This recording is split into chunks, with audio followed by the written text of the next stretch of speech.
মেহেন্দি গাছটা এখান থেকে সরায় ফেলবো। আর মেহেন্দি গাছের সাথে একটা আমলক্ষী গাছ ছিল, এই আমলক্ষী গাছটাও সরায় ফেলছি। আর ওই কোনায় নিয়ে গেছি, গাছটার অবস্থা ভীষণ খারাপ, ঝরে গেছে একদম, পাতা টাতা একদম মরে গেছে। তো যাক, দেখা যাক, আল্লাহ ভরসা, আল্লাহ কি করে। মহান আল্লাহ চাইলে ইনশাল্লাহ বাঁচিয়ে দিতে পারে। আল্লাহর উপরে ভরসা করে রাখলাম ইনশাল্লাহ। আর দেখো বানরের জন্য কি আর কি লাগাবো আর কি খাবো করে কও। এই যে দেখো বানরে পেঁপে গাছের মাথাটাতে মুরচায়া ভাঙ্গিয়া খাইয়া গেছে। আর এই বেগুন গাছটা মাশাল্লাহ এত বেগুন খাইছে, এটা আমার ননদে দিছিল আমাকে চারাটা। তো মাশাল্লাহ দেখা ছাটায় ছুটাই দিছি, মনে হয় না আর বাঁচবে। তো বৃষ্টির দিন ভাবছিলাম কাইটা কুইটা দিলে নতুন করে পাতা গজাবে, কিন্তু এখন পর্যন্ত হয় নাই।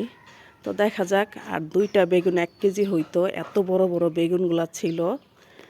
আর দেখো দইনা পাতা গাছ, আমার বোনের ছাদের থেকে 2টা চারা আনছিলাম, আনার পরে আমার ছাদেও আমি 2টা গাছ লাগাইছিলাম। ওইখান থেকে ফুল হওয়ার পরে ওই মাটিটা সহকারে আমি এখানে ফালাই দিছিলাম। গাছটা মরে গেছে দেখা, দেখো কি পরিমাণ হয়েছে মাশাল্লাহ।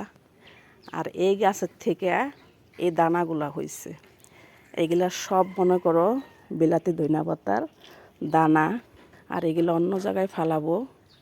আর দেখতেছে বস্তা দিয়া ঢাকা সিমেন্টের, ইনশাল্লাহ অন্য সময় শেয়ার করব কি ঢাইকা রাখছি, যে কি হবে এটা জাদুর বাক্স।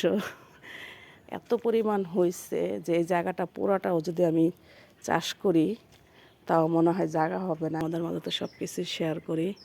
তো সবাই ভালো থাকো, সুস্থ থাকো, আল্লাহ হাফেজ।